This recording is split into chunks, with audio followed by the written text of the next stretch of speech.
The wagon wheels creaked against the rocky ground as Martha Henderson clutched her swollen belly. The September sun beat down mercilessly on the canvas cover, making the air inside thick and suffocating. Her husband Thomas sat rigid on the driver's seat, his jaw clenched as he guided their ox team across the endless prairie. They had been traveling for 3 months now, heading west to claim their promised land in Oregon Territory. Martha wiped the sweat from her forehead with a damp cloth. The baby was due any day now, and she could feel the little one stirring restlessly inside her. She had tried to convince Thomas to stop at the last settlement they passed, but he insisted they push forward. Winter was coming, and he feared they would be trapped if they delayed their journey. "Thomas," she called weakly from the back of the wagon, "I think we need to stop soon. Something doesn't feel right." Her husband barely turned his head. "We'll make camp at the next water source." "Can't afford to waste daylight, Martha. Every day we delay puts us closer to the snows." Martha bit her lip and tried to find a comfortable position among the sacks of flour and bundles of belongings. Their 2-year-old son Billy slept peacefully beside her, unaware of his mother's growing distress. She had been having sharp pains since dawn, but each time she mentioned it, Thomas dismissed her concerns with talk of schedules and weather. By late afternoon, the pains had become regular and intense. Martha gripped the side of the wagon as another wave washed over her. This was different from when she had Billy. Something was happening much faster than expected. "Thomas!" she cried out as a particularly strong contraction seized her. "The baby is coming now." This time her husband pulled the oxen to a halt. He jumped down and peered into the wagon, his face pale with worry. "Can't you hold on a bit longer? There's a creek about 2 miles ahead." Martha shook her head, breathing heavily. "No, I can't. The baby won't wait." Thomas looked around at the empty grassland stretching in every direction. Not a tree in sight, no shelter from the wind, nothing but endless prairie. He had hoped to reach the Oregon Territory before winter, but now his careful plans were crumbling. He reluctantly began setting up their small tent beside the wagon. Martha's labor progressed rapidly, and by sunset, she was in the throes of the most difficult birth she had ever experienced. Thomas did his best to help, but he was no midwife. As darkness fell, Martha's screams echoed across the silent prairie. Then something unexpected happened. Instead of one baby's cry piercing the night air, there were 2. Martha had given birth to twins, a boy and a girl. She lay exhausted in the tent, holding her newborn children while Thomas stared at them in shock. "Twins," he whispered, running his hands through his hair. "How are we supposed to feed 3 children? We barely have enough supplies for the 4 of us." Martha looked down at the tiny faces of her babies. They were smaller than Billy had been, but they seemed healthy and strong. "We'll manage, Thomas. Families always find a way." But Thomas was already calculating in his head. 2 more mouths to feed, 2 more bodies to keep warm through the winter. The wagon was already overloaded, and now they would need extra blankets, more food, additional supplies they simply didn't have. Over the next 3 days, as Martha struggled to recover and care for her newborns, Thomas grew increasingly agitated. He paced around their camp, muttering about impossible odds and failed dreams. The babies cried frequently, needing constant attention that kept the family awake through the nights. On the 4th morning, Martha woke to find Thomas loading the wagon with their belongings. She was still weak from childbirth, but she managed to sit up in the tent. "What are you doing?" she asked, watching him work with frantic energy. "Getting ready to move on," Thomas replied without looking at her. "We've lost too much time already, but I can't travel yet. The babies need time to grow stronger." Thomas stopped loading and turned to face his wife. His eyes held a hardness she had never seen before. "Martha, I've been thinking. This journey was hard enough with 1 child. Now we have 3. We don't have enough food, enough blankets, enough of anything. If we try to take everyone, we'll all starve or freeze before winter's end." Martha felt a chill that had nothing to do with the morning air. "What are you saying?" "I'm saying we need to make a choice. We can save Billy and ourselves, or we can all die together in the wilderness." Thomas, these are our children. And Billy is our child too, Thomas shouted. He has a better chance of surviving. He's stronger, older. These babies. Martha, look around you. We're in the middle of nowhere. There's no doctor, no help, no nothing. Even if we had all the supplies in the world, premature twins don't usually make it. Martha clutched her babies closer to her chest. I won't leave them. I won't abandon my children. Thomas was quiet for a long moment. Then he resumed packing the wagon. His movements sharp and determined. I've made up my mind, Martha. We're leaving today. Then we're all leaving together. No, Thomas's voice was cold and final. You can come with Billy and me, but the babies stay here. Martha stared at her husband in horror. You can't be serious.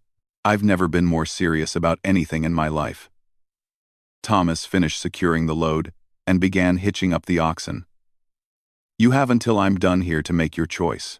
Martha tried to stand, but her legs were still too weak. Thomas, please. These are our children, your children. How can you even think of leaving them to die? Because I'm thinking of the children who might actually live. Thomas's face was red with anger and desperation.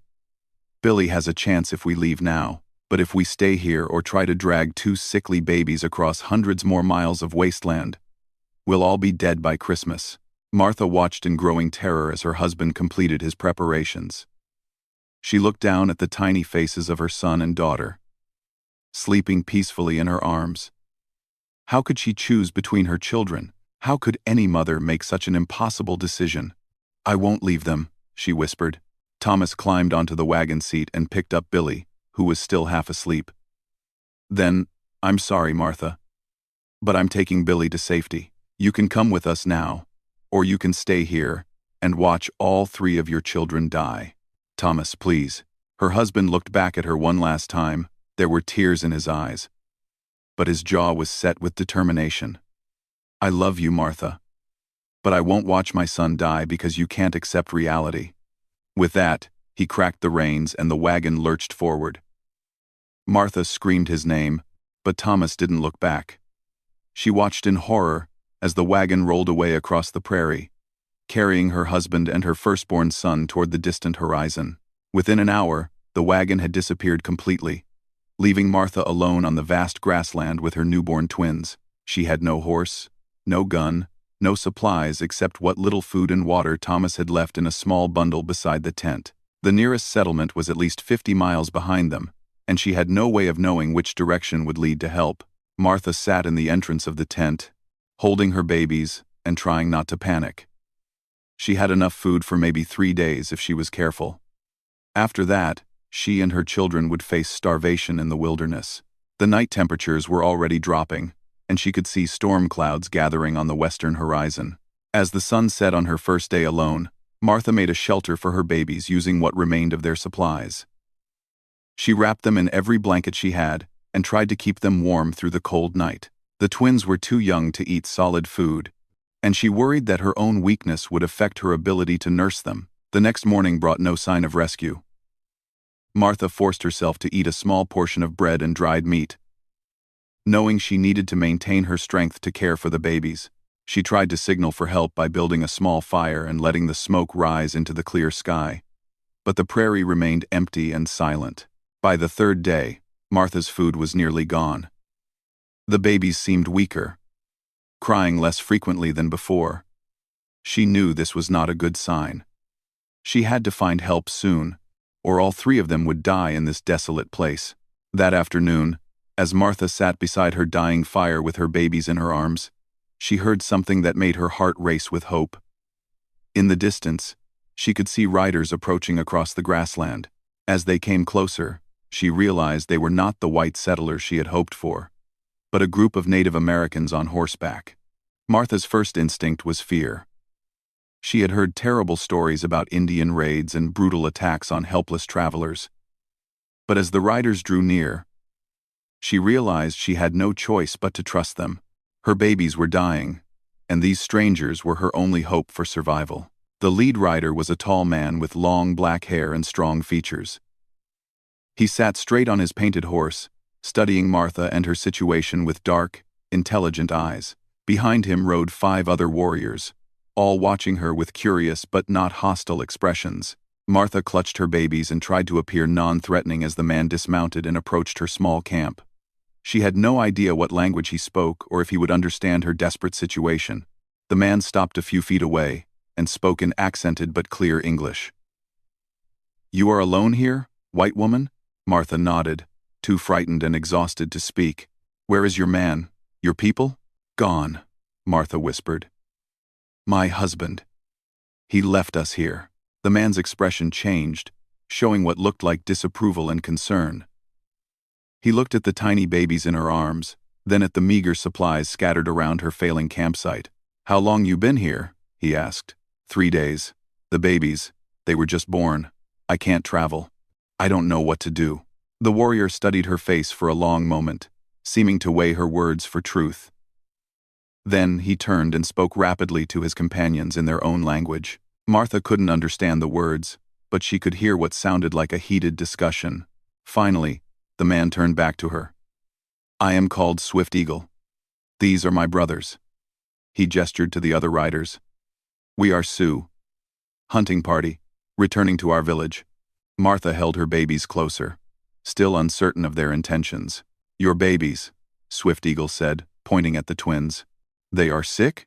"No. Not sick. Just very young. Born too early. They need care, food, warmth." Swift Eagle nodded slowly. "White man who leaves woman with babies to die alone is not a man, is coward." Martha felt tears streaming down her face. "Please, I know you have no reason to help us, but my children are innocent. If you could just point me toward the nearest settlement." "Nearest white settlement is many days' walk. Too far for woman with new babies." Swift Eagle looked at his companions again, then back at Martha. "But our village is 1 day's ride. We have women who know how to care for small ones." Martha stared at him in amazement. Was this fierce-looking warrior actually offering to help her? She had always been taught that Indians were savages who killed white people without mercy, but Swift Eagle's eyes held compassion, not cruelty. "You would? You would take us to your village?" Swift Eagle was quiet for a moment, clearly thinking, "My people and white people. We do not always live in peace. Some in my village will not want white women and babies there. I understand. But please, if there's any chance, you will come as my guest. Under my protection. But you must understand, white woman. You will be stranger in our world. You must respect our ways. Follow our customs. Can you do this?" Martha looked down at her babies, who were growing weaker by the hour. She thought of her husband, who had abandoned them to die rather than risk his own comfort. Now this stranger, this supposed enemy, was offering them a chance at life. "Yes," she said firmly.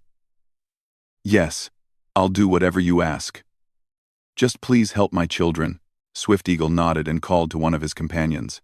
The man rode forward, leading a gentle mare with no saddle. "You can ride?" Martha had ridden horses on her father's farm, though never while caring for newborns. "I think so. We go slow, careful. But we must reach village before dark. Night is dangerous for small babies." As Swift Eagle helped her mount the horse and arrange the babies safely in her arms, Martha felt overwhelming gratitude mixed with fear. She was about to enter a world completely foreign to everything she had known. She would be entirely dependent on the kindness of strangers who had every reason to distrust and reject her. But as they began their journey across the grassland, with Swift Eagle riding beside her to make sure she didn't fall, Martha felt hope for the first time in days. Her babies were still alive, and these unexpected rescuers were giving them a chance to remain that way. The sun was beginning to set as they crested a low hill, and Martha saw the Sioux village spread out in the valley below. Dozens of teepees arranged in careful circles, smoke rising from cooking fires, children and dogs playing in the spaces between dwellings. It looked peaceful and welcoming, nothing like the savage camps she had imagined from frontier stories. But Martha also noticed how the activity in the village stopped as their small group approached. People emerged from their teepees to stare at the strange sight of a white woman with babies being escorted by their warriors. Martha could feel dozens of eyes upon her, and she wondered what these people would make of her desperate situation. As they rode into the village, Martha held her babies close and prepared to face whatever lay ahead. She had been abandoned by her own husband, saved by strangers, and now she was about to discover whether mercy and kindness could truly cross the boundaries of race and culture. The greatest test of her faith in human goodness was just beginning. Swift Eagle led Martha through the village to a large teepee near the center of the camp. As word spread of their arrival, more and more people gathered to see the white woman and her babies. Martha could hear whispered conversations in the Sioux language, though she couldn't understand what was being said. Some faces showed curiosity, others suspicion, and a few displayed open hostility.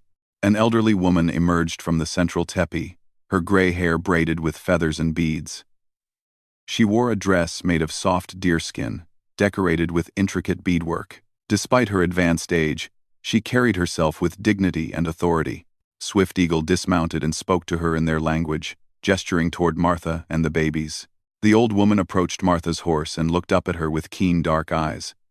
She studied the twins carefully, then spoke to Swift Eagle in a sharp tone. Martha couldn't understand the words, but the woman's expression was stern and questioning. Swift Eagle helped Martha down from the horse, making sure she had a secure hold on her babies. "This is Grandmother Moon," he explained. "She is mother of our chief, and she knows much about caring for children. She asks why you bring white babies to our village." Martha looked into the elderly woman's weathered face. "Please tell her I had nowhere else to go. My husband left us to die. I'm begging for help to save my children." Swift Eagle translated, and Grandmother Moon's expression softened slightly. She reached out and gently touched one of the babies' faces, frowning when she felt how cold the little one was. She spoke rapidly to Swift Eagle. "She says your babies are very weak. They need warmth and special care right away. She will help, but you must do exactly as she tells you." Martha nodded eagerly. "Yes, anything. I'll do anything to save them." Grandmother Moon led them into her teepee, which was warm and spacious inside. Buffalo hide rugs covered the ground, and a small fire burned in the center, sending smoke up through an opening at the top. The walls were decorated with painted designs and hung with various tools and medicine bundles. The old woman immediately began giving orders.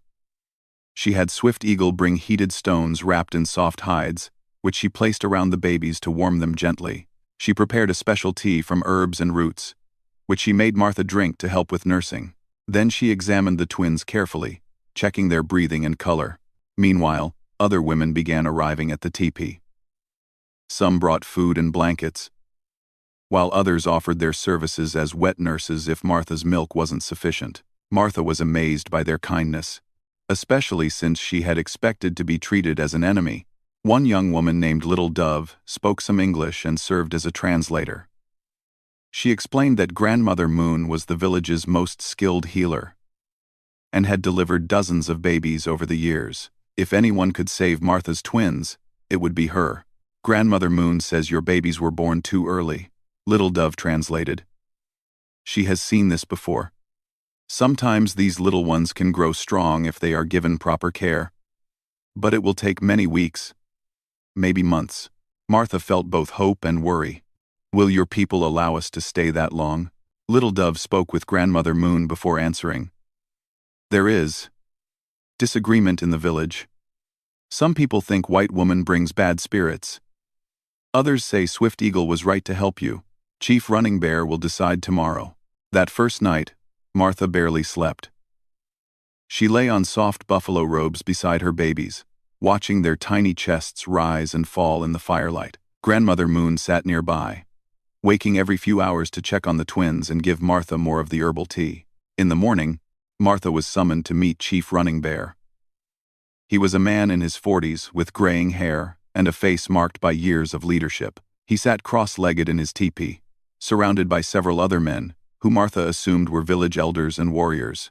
Swift Eagle stood beside Martha as she faced the chief. Little Dove translated as, Running Bear spoke in a formal, serious tone. Chief says he has heard your story. He wants to know why he should trust white woman. Your people and his people have fought many battles. Much blood has been spilled. Martha looked directly at the chief as she answered. I know there has been violence between our peoples. I can't change the past, or speak for all white people. I can only tell you that my babies and I need help. And your son Swift Eagle showed us mercy when we would have died alone. The chief listened to the translation, then asked another question through Little Dove. He wants to know what you will do if your babies grow strong. Will you try to return to white settlements and tell them about our village? This was a crucial question, and Martha understood why they were concerned. White settlers often viewed Native American villages as threats to be eliminated. If she led other whites to this peaceful community, she could be putting these kind people in danger. If my children survive, it will be because of your kindness, Martha said carefully. I would never do anything to harm people who saved our lives. This village will always be a place of sanctuary in my heart. Chief Running Bear spoke with his advisors for several minutes before giving his decision. He says you may stay until the babies are strong enough to travel, but you must follow our ways while you are here. You will work to earn your place, not just take our charity. And if anyone in the village complains about your presence, you may have to leave. Martha felt overwhelming relief. Thank you. I promise I'll work hard and cause no trouble. Over the following weeks, Martha gradually adapted to life in the Sioux village. Grandmother Moon taught her how to care for premature babies, using traditional methods. The twins were wrapped in soft rabbit fur and kept constantly warm. They were fed frequently with a mixture of Martha's milk and a special nutrient-rich broth made from buffalo bone marrow. Little Dove helped Martha learn basic Sioux words and customs. She discovered that the village operated on principles of cooperation and sharing that were different from white society. Everyone contributed what they could, and no one went without necessities as long as the community had resources to share. Martha worked alongside the other women, learning to prepare food, tan hides, and make clothing. Her hands, which had been soft from her privileged upbringing, grew rough and calloused from the constant labor. But she found satisfaction in being useful and earning her place among these people who had saved her children. The twins, whom Martha had named Hope and Faith, slowly grew stronger under Grandmother Moon's care. They began nursing more vigorously and crying with louder, healthier voices. Their color improved from the pale gray of their first days to a normal pink, and they started to gain weight. As winter approached, Martha learned about the village's preparations for the harsh months ahead. Meat was dried and stored, warm clothing was made from buffalo hides, and extra firewood was gathered. She worked tirelessly to help with these preparations, knowing that her family's survival depended on the community's success. Some villagers remained suspicious of Martha's presence. A warrior named Black Hawk frequently spoke against allowing whites in their territory. He argued that Martha would eventually betray them to other settlers or soldiers. Others, led by Swift Eagle and his family, defended her right to sanctuary. The tension came to a head one evening when Black Hawk confronted Martha directly. Speaking through Little Dove, he demanded to know her true intentions. He says white women always lie. He thinks you are spy for army. Come to learn about our defenses. Martha stood up to face Black Hawk, holding little Faith in her arms. Tell him I understand his suspicion. But look at my children. Do they look like tools of war? I'm just a mother trying to keep her babies alive. I have no connection to any army. Black Hawk studied her face intently as Little Dove translated. Then he asked another question. He wants to know what happened to the white man who left you. Why should he trust you when your own husband abandoned you? Martha felt pain at the reminder of Thomas's betrayal, but she answered honestly. My husband was afraid. He thought only of survival, and chose to sacrifice the weak to save himself. That's not the way I choose to live. These people have shown me a better way, where the strong protect the weak instead of abandoning them. The confrontation was interrupted by Grandmother Moon, who emerged from her teepee and spoke sharply to Black Hawk. Though Martha couldn't understand the words, the old woman's tone made it clear she was defending her patient. Black Hawk listened respectfully to the elder, then walked away without further argument. Later, Little Dove explained what had happened. Grandmother Moon told Black Hawk that you have proven yourself through your work and devotion to your children. She says the spirits brought you here for a reason, and it would be wrong to turn you away while the babies still need care. As the first snows began to fall, Martha realized how much her life had changed. 6 months ago, she had been a sheltered settler's wife, dependent on her husband for everything. Now she was a working member of a Sioux village, capable of contributing to the community's survival. Her children were thriving under care that was in many ways superior to what they would have received in white settlements. The twins had grown into healthy, alert babies.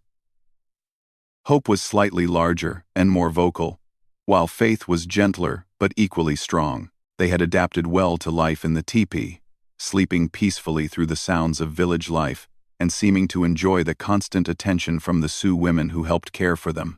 One evening, as Martha sat by the fire nursing Faith while Hope slept beside her, Swift Eagle came to visit. He often checked on their welfare, and Martha had come to value his friendship and protection. "Your babies grow strong," he observed, watching Faith nurse contentedly. "Thanks to your people's kindness," Martha replied. "I know I can never repay what you've done for us." Swift Eagle was quiet for a moment. "In our way, when someone saves a life, that person becomes responsible for that life. I brought you to our village. Now you are my responsibility." Martha looked at him with surprise. "What does that mean?" "It means you are not just guest here anymore. You are part of my family, under my protection always." Martha felt tears in her eyes. After being abandoned by her own husband, this virtual stranger had claimed her and her children as family. "Why would you do that? You barely know us. I know you are good, Mother. I know you work hard and respect our ways. I know your children will grow up to be strong and honorable if they are raised properly." Swift Eagle looked into the fire. "Also, I think the spirits brought you to us for a purpose. Maybe to teach us that not all white people are enemies. Maybe to teach you that there are different ways to live than what you knew before." As winter deepened, Martha's integration into the village became complete. She had learned enough of the Sioux language to communicate directly with most people. Her skills at traditional women's work had improved to the point where her contributions were genuinely valuable. Most importantly, her children were not just surviving but flourishing in their new environment. The twins learned to walk during their first winter in the village, taking their first steps on the buffalo hide rugs of Grandmother Moon's teepee. They babbled in a mixture of English and Sioux words, equally comfortable with both languages. They were beloved by all the village children and treated as treasured members of the community. Martha sometimes thought about her old life and wondered what had become of Thomas and Billy. She prayed they had made it safely to Oregon. But she no longer felt the crushing grief of their abandonment. In losing her husband, she had found a new family and a new way of living that suited her better than her previous existence. As spring approached, Martha knew she faced another decision. Her children were now healthy and strong enough to travel, if she chose to return to white society. But the thought of leaving the village filled her with sadness. This place had become her home, and these people had become her family. The choice would soon be forced upon her, however. Scouts reported that white settlers and soldiers were moving through the territory in increasing numbers. The peaceful existence of the village might soon be threatened, and Martha's presence could put everyone in danger if the wrong people discovered her there. Swift Eagle came to discuss the situation with her one evening as she was putting the twins to sleep. White soldiers asked questions about missing settlers. They look for white women and babies lost on prairie last year. Martha's heart sank. "My husband must have reported us missing. Maybe he's trying to find us. Or maybe he just wants authorities to think he tried to save you." Swift Eagle's tone was bitter. "Either way, soldiers are getting closer to our territory. Soon they may find this village. What do you think I should do? That is for you to decide. You can come with us when we move to summer hunting grounds. We go far north where white men rarely travel. Or you can return to your people and pretend you survived alone in wilderness." Martha looked down at Hope and Faith, sleeping peacefully in their cradle board.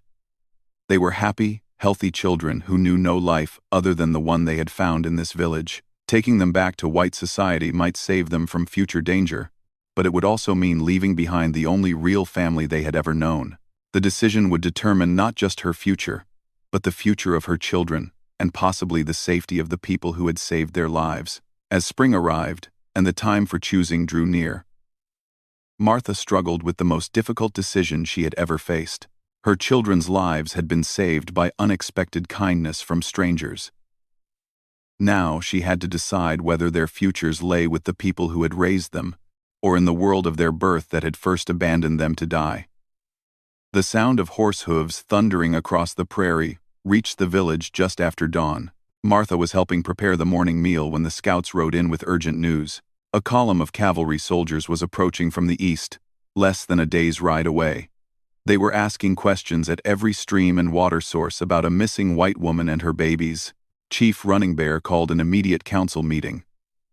Martha sat outside the circle of men, her heart pounding as she listened to the rapid discussion in Sioux. She didn't need Little Dove to translate, to understand the gravity of the situation. The peaceful life they had built together was about to be shattered. Swift Eagle emerged from the council and walked directly to where Martha waited with her children. Hope and Faith, now sturdy toddlers of 18 months, played contentedly in the grass at her feet. They had no understanding of the danger approaching their world. "The soldiers carry description of you and the babies," Swift Eagle said quietly. "They offer reward for information about your whereabouts. Some say you were captured by hostile Indians. Others think you died in the wilderness." Trout. Active. Martha picked up Faith, who reached for her adoptive uncle with chubby arms. "What does the council want me to do?" "Most think you should leave with us immediately. We break camp today and move north to summer hunting grounds. Soldiers will not follow us there. You and children will be safe."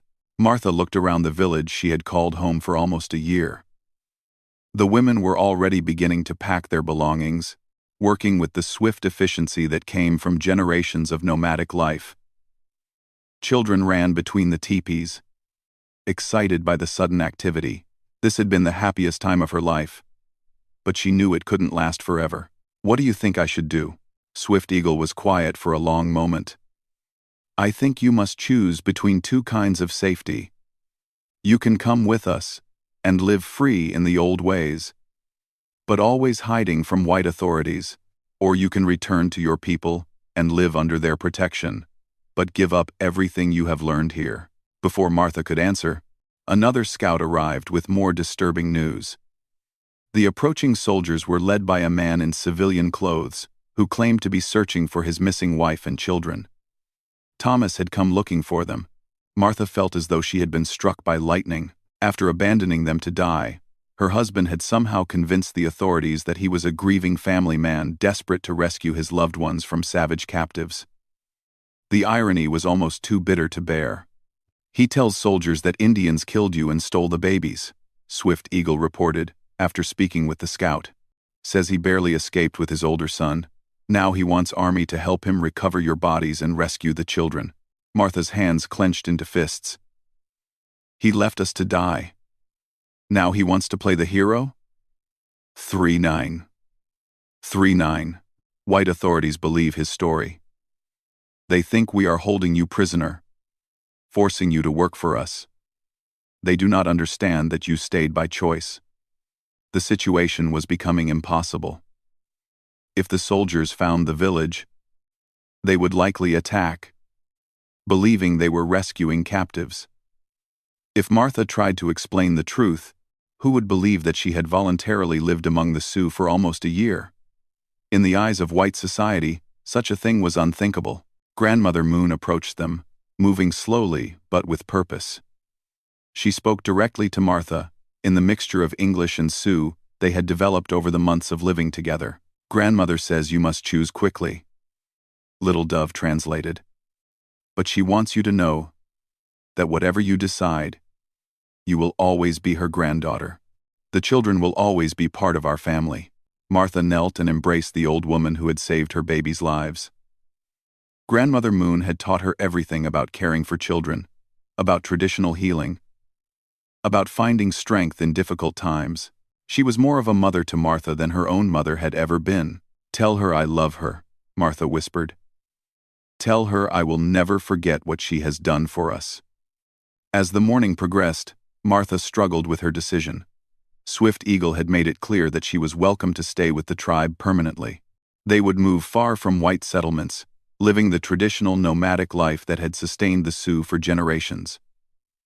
Her children would grow up as Native Americans, learning the old ways and ancient wisdom, but Martha also understood the reality of their situation. The world was changing rapidly. White settlers were pouring into the territory in increasing numbers. The old ways of life were being threatened from all sides. Even if they escaped this immediate danger, there would always be more soldiers, more settlers, more pressure to abandon their traditional lands. Her children might be safer in the short term staying with the tribe, but what kind of future would they have? As they grew older, their mixed heritage would make them outcasts in both worlds. They would be too white for full acceptance among the Sioux, but too associated with Indians for acceptance in white society. The decision was made even more difficult by her growing feelings for Swift Eagle. Over the months of living under his protection, Martha had come to admire his strength, wisdom, and kindness. He had never spoken of romantic feelings, but she sensed that he cared for her as more than just a responsibility. If she stayed with the tribe, there might be a future for them together, but there was also Billy to consider. Her firstborn son was somewhere out there with Thomas, probably believing his mother and siblings were dead. If she disappeared permanently into the wilderness, Billy would never know the truth about what had happened. He would grow up thinking his father was a hero who had tried desperately to save his family. By midday, Martha had reached her decision. She gathered hope and faith in her arms and went to find Swift Eagle. He was supervising the packing of weapons and tools, preparing for the hasty departure. "I've made up my mind," she said quietly. "I'm going back." Swift Eagle's expression didn't change, but she saw the pain in his eyes. "You are sure this is what you want?" "No, I'm not sure of anything. But I think it's what I have to do. My children need to know their brother. They need to have a chance at both worlds, not just one. And what about you? What do you need?" Martha looked around the village one last time, memorizing every detail. "I need to know that all my children are safe, even if it means giving up my own happiness." Swift Eagle nodded slowly. "Then we will take you to meet the soldiers, but not as prisoners. You will meet them as free woman making her own choice. What will you tell them about how I survived?" "We will tell them the truth. That we found you dying in the wilderness and helped you live. That you stayed with us willingly until it was safe to return. Some may not believe it, but it is the truth." The plan was quickly arranged. Swift Eagle would escort Martha and the children to a neutral location where they could meet the approaching soldiers. The rest of the tribe would disperse in different directions, making it impossible for the cavalry to track them to their new location. Martha spent her last few hours in the village saying goodbye to the people who had become her family. Each woman pressed gifts into her hands. Beautifully beaded clothing for the children, medicine bundles for protection, tools and ornaments made by their own hands. The children she had played with and cared for clung to her dress, not understanding why she was leaving. Grandmother Moon gave her the most precious gift of all, a small bag of herbs and roots, along with detailed instructions for using them. "For when children get sick," the old woman explained through Little Dove, "white doctors not always understand what babies need." As they prepared to leave, Hope and Faith seemed to sense that something important was happening. They clung to Martha more than usual and kept reaching for the familiar faces around them. They had never known any world other than this village, and leaving it would be traumatic for them. Swift Eagle loaded a travois with supplies and gifts from the tribe. He would accompany Martha to the meeting place, then return to lead his people to safety. The thought of saying goodbye to him was almost more than Martha could bear. They traveled for several hours across the familiar prairie before reaching the designated spot, a grove of cottonwood trees beside a small stream. It was here that Martha's new life would end, and her old life would resume, though she knew she would never be the same person who had been abandoned here almost a year ago. The soldiers arrived just before sunset. Martha could see Thomas riding beside the cavalry officer, and her heart clenched with a mixture of anger and old pain. He looked older and thinner than she remembered. and his face bore the marks of a difficult winter. Billy rode on the horse behind him, a 3-year-old boy who barely remembered the mother and siblings he had lost. When the soldiers saw Martha and the children with Swift Eagle, they immediately drew their weapons. The officer shouted commands. Clearly believing they had encountered a dangerous situation, Martha quickly stepped forward, placing herself between the guns and Swift Eagle. "Wait," she called out in English. "I'm Martha Henderson. I'm here voluntarily." The soldiers looked confused. Thomas spurred his horse forward, staring at his wife and children as though he couldn't believe they were real. "Martha? Martha? Is that really you? Are you hurt? What have they done to you?" Martha looked at her husband with eyes that had seen too much to ever trust him again. "They saved our lives, Thomas.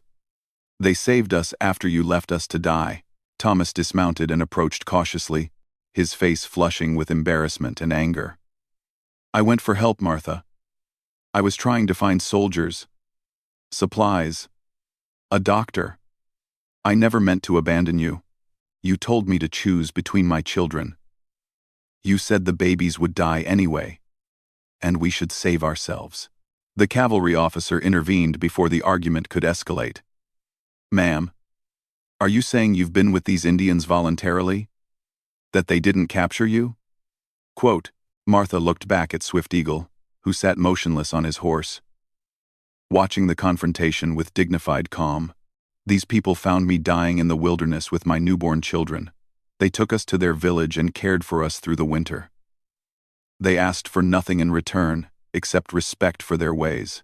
But ma'am, you're a white woman. Surely you wanted to return to civilization." Martha almost laughed at the irony. The past year had been the most civilized of her entire life. She had lived in a community where children were treasured, where the elderly were respected, where no one went hungry while others had plenty.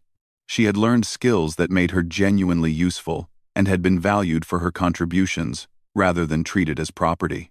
"I stayed because my children were too young to travel safely," she said diplomatically.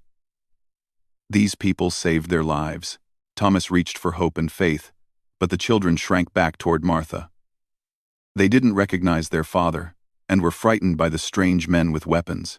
"It's all right," Martha whispered to them in Sioux. "These are our people. You'll be safe." The children calmed at her familiar words, but they remained wary of their new surroundings. Billy had climbed down from his father's horse and was staring at his mother and sisters with wide, wondering eyes. "Mama," he said uncertainly, "is it really you?" Martha knelt and opened her arms to her firstborn son. Billy ran to her, and she held him tight, breathing in his little boy's scent and feeling her heart break with love and loss. He had grown so much during their separation, and she had missed precious months of his childhood. "Yes, baby, it's really me. And these are your sisters, Hope and Faith. Remember? I told you about them before you went away with Papa." Billy looked at the twins with curiosity. They studied him with equal interest. These siblings meeting for the first time in their memory. The cavalry officer was growing impatient. "Ma'am, we need to get you back to the fort for medical examination and debriefing. These savages might have exposed you to diseases or other dangers."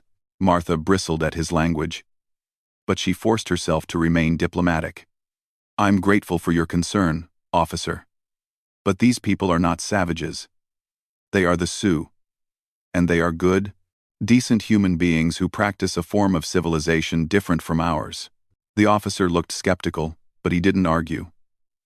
His job was to rescue missing settlers, not debate cultural differences.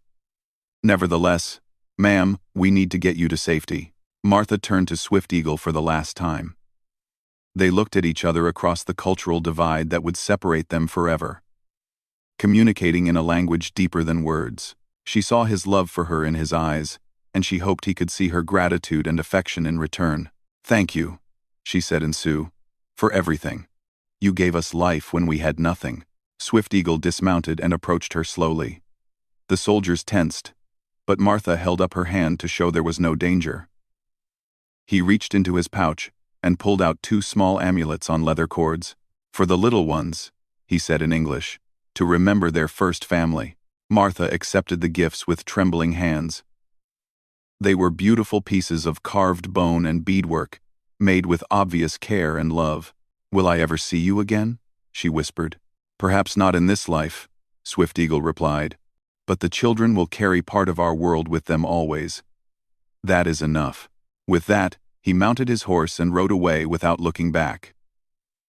Martha watched until he disappeared over the horizon, taking with him the best year of her life. The journey back to the fort took 3 days. Martha rode in a supply wagon with her children, trying to answer the endless questions from Thomas and the officers, while helping Hope and Faith adjust to their new circumstances. The twins were confused and frightened by the unfamiliar food, clothing, and customs. They cried frequently and spoke only in Sioux, which disturbed the soldiers. Thomas made several attempts to reconcile with his wife, but Martha remained cold and distant. She answered his questions about their survival, but refused to discuss their future together. The trust between them had been broken beyond repair, and no amount of explanation or apology could restore it. "I know you're angry with me, Martha," Thomas said on the second night as they camped beside the trail. "But I truly believed they would die anyway. I thought I was saving Billy's life, and yours." "You thought wrong," Martha replied simply. "And now we all have to live with the consequences of your decision."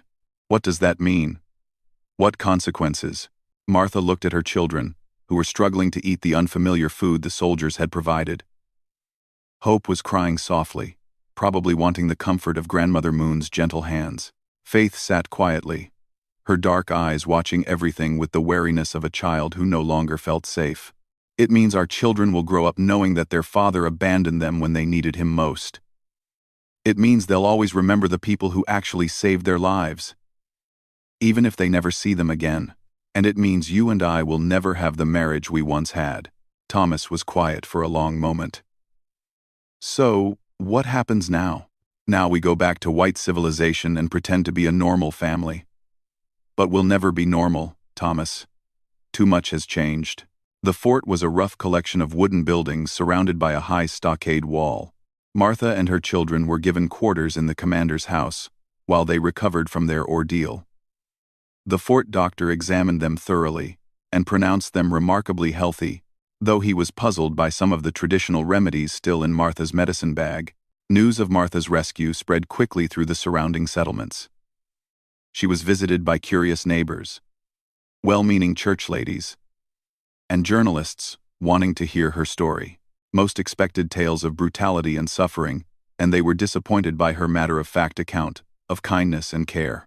"But surely they forced you to work as a slave," one woman insisted. "Everyone knows how Indians treat their captives. I worked because I wanted to contribute to the community that was feeding and sheltering my children," Martha replied patiently. "No one forced me to do anything, and they never attacked you or threatened you." EVUF. Martha thought of Swift Eagle's gentle protection, Grandmother Moon's patient teaching, Little Dove's friendship. "Never. They treated me with more respect than I had ever experienced in white society." Such statements made Martha increasingly unpopular among the settlers. They wanted her to confirm their prejudices about Native Americans, and her refusal to do so made them suspicious of her loyalties. Some whispered that she had been turned Indian and could no longer be trusted. The situation became more difficult when Hope and Faith continued to speak primarily in Sioux and showed clear preference for Native American customs. They refused to eat with forks, preferring to use their hands as they had been taught. They cried when Martha tried to dress them in European-style clothing, wanting the comfortable deerskin dresses they were accustomed to. Worst of all, they clearly missed their Sioux family and didn't understand why they couldn't return to the village. Hope would often stand at the window looking west, as if waiting for Swift Eagle to come and take them home. Martha tried to help her children adjust while dealing with her own sense of loss and displacement. She had been transformed by her year among the Sioux, learning skills and wisdom that were considered useless in white society. She found herself longing for the simplicity and honesty of village life, where people said what they meant and lived according to clear, consistent values. Thomas made several attempts to rebuild their relationship, but Martha found it impossible to forget his betrayal. Every time she looked at him, she remembered the moment he had chosen to abandon his newborn children, rather than risk his own comfort. The man she had once loved and trusted was gone, replaced by someone she could barely tolerate. After a month at the fort, Thomas announced that he had found work on a ranch near the growing town of Denver. It would be a fresh start, he said. A chance for them to rebuild their lives together. Martha agreed to go. Not because she wanted to be with Thomas, but because she had nowhere else to take her children. The ranch was isolated and primitive, but it offered them a chance to live quietly, without the constant curiosity and judgment they had faced at the fort. Martha threw herself into the work of making a home for her children while maintaining an emotional distance from her husband. Hope and Faith gradually learned English and adapted to white customs, but they never fully lost their connection to their Sioux heritage. They would often play games they had learned in the village and sing songs Grandmother Moon had taught them. When they thought no one was listening, they would whisper to each other in their first language. As the years passed, Martha watched her children grow into remarkable young people. Hope became strong and independent, with the confidence that came from being valued in the Sioux community as an equal member. Faith developed into a gentle but determined girl who seemed to understand both worlds instinctively. Billy, reunited with his family, struggled to understand his place in their complex history. He had vague memories of the time before his sister's birth, but his clearest recollections were of life with his father during their separation. The reunion with his mother and sisters had been joyful, but it had also forced him to confront difficult questions about loyalty, family, and truth. Martha never remarried, though Thomas died in a farming accident when the twins were 10 years old. She raised her 3 children as a single mother, supporting them through work as a midwife and healer. The skills she had learned from Grandmother Moon proved invaluable in frontier communities where medical care was scarce and traditional remedies were often more effective than the harsh treatments favored by white doctors. As her children reached adulthood, Martha often thought about Swift Eagle and the Sioux village that had saved their lives. She wondered if Grandmother Moon was still alive, if Little Dove had married and had children of her own, if the tribe had found safety in the changing world. She never saw Swift Eagle again, but she kept the amulets he had given to Hope and Faith, and she made sure her children understood the full story of their rescue and first year of life. They grew up knowing that they owed their existence not to their birth father, but to the strangers who had shown mercy to a desperate mother and her dying babies. Hope eventually became a teacher, working to bridge the gap between Native American and white communities. Faith became a doctor, combining traditional healing methods with modern medicine. Billy grew into a man who understood that true strength came from protecting the vulnerable, not abandoning them. Martha lived to see her grandchildren born, and she made sure each one knew the story of their grandmother's year among the Sioux.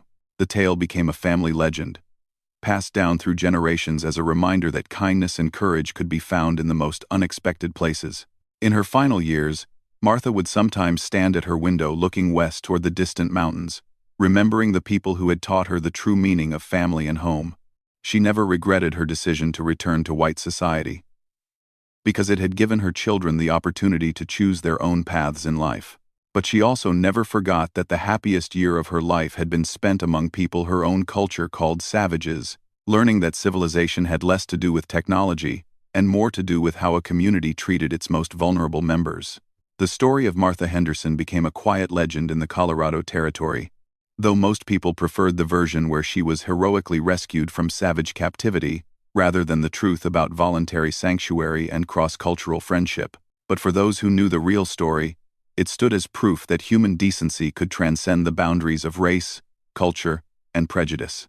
Martha's children carried that lesson forward into their own lives, creating bridges between worlds and working to build a society where abandoned mothers and children would find help from anyone, regardless of the color of their skin or the language they spoke. In the end, that may have been the most important legacy of all. The knowledge that family was not defined by blood or culture, but by love, protection, and the willingness to sacrifice for others.